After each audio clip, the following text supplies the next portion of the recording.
Hey! Hi! How you doing? This is the Gamertron and welcome back to the Gamertron Show and welcome to a Patreon requested video. I'm a man of my word when I say if you become a patron on Patreon and you request a video, it will be made. And one of my lovely patrons on Patreon has asked that I make a video about Elite Dangerous, my thoughts, feelings, and opinions on Elite Dangerous, and why some may like it and some may dislike the game. For those of you who don't know, Elite Dangerous is kind of an infamous video game for me because it's the first game that I've ever refunded. So, looking at this from my perspective, let's take a look at, from my point of view, what are the positives and negatives of Elite Dangerous and why some people may like the game while others may dislike it. Let's start off positive. The game is gorgeous, there's no doubt about it. The graphics, the visual fidelity of the game is awe-inspiring in certain aspects. The amount of detail jam-packed into the spaceships, the space stations, and the cockpit of your very own spaceship, the level of detail is remarkable. The game is also very impressive on a technical level, being able to render the environments it creates, and create a distinct atmosphere of traveling and exploring space. Which kind of boggles my mind when compared to a game like No Man's Sky, how No Man's Sky was being praised for being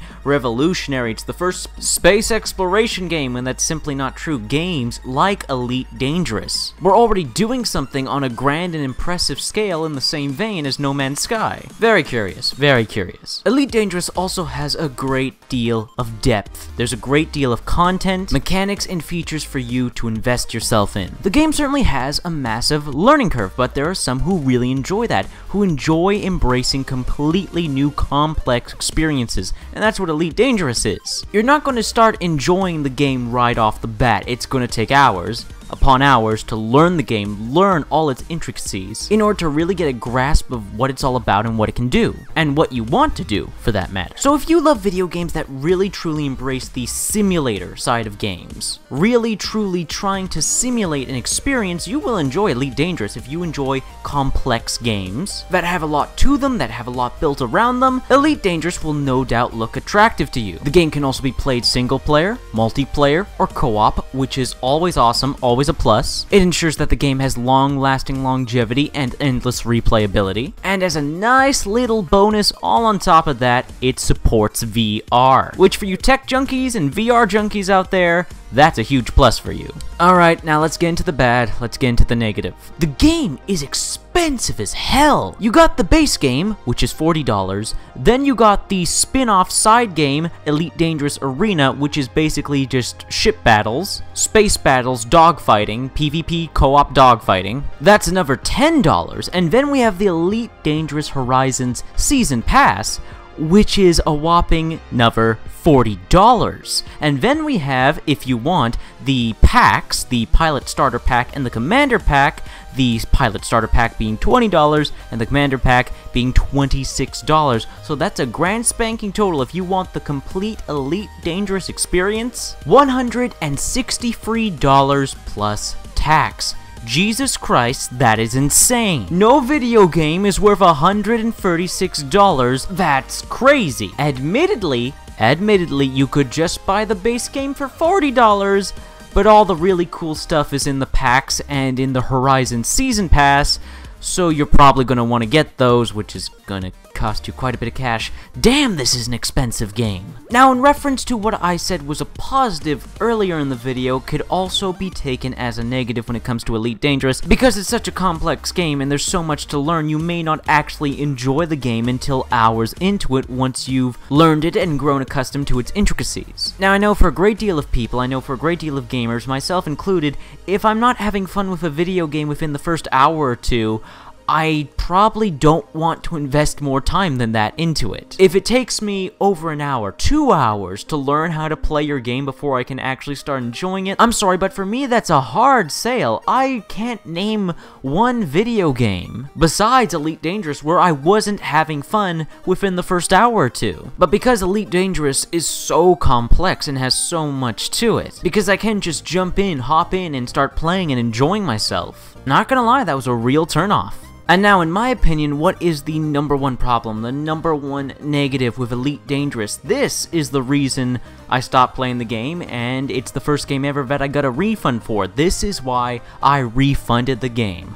the controls are awful. If you like the controls of Elite Dangerous, that's cool, that's fine. I cannot stand them. Now, I don't mind a video game having complex concepts and dynamics, but when you make the controls so bloody complicated and so bloody not user-friendly, it's really hard to generate incentive to play the game. I'm not gonna lie, for me personally, my first couple hours with Elite Dangerous were torture.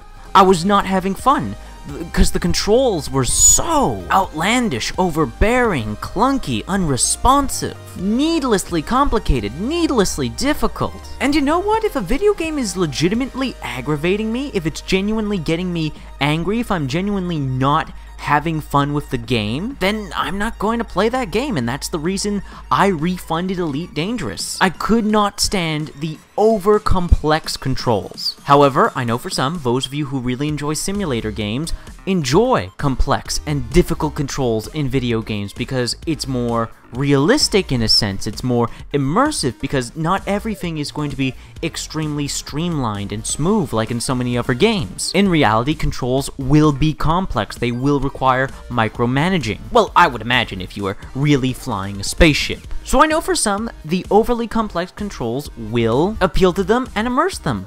But for me, nah, I need streamlined controls. I need controls that are smooth and responsive. Doesn't matter the game I'm playing, if it's first-person shooter, third-person action game, platformer, RTS, doesn't matter the game. If I want to perform an action in the game, I expect the controls to be able to convey my action smoothly and swiftly. But again, that's just me. And that's been a video. So, what do you think of Elite Dangerous? Have you played Elite Dangerous? Has this video made you interested in Elite Dangerous? Let me know your thoughts, feelings, and opinions in the comment section below. I love reading comments. Get nearly enough comments, please leave a comment. If you like the video in any way, shape, or form, please hit the like button. Hitting the like button helps you, helps me, helps everybody involved with the video. If you hit the like button. And please remember, if you become a patron on my Patreon page, if you donate, if you pledge $1 a month, then you are eligible to make video requests. You request the video, I will make it within reason. If you want to help and support me and help and support my content and having me keep doing what I'm doing, then Patreon is the way to go. And remember to please share the video on social media, Twitter, and Facebook. Anyways guys, that's been a video. I'll see you all later.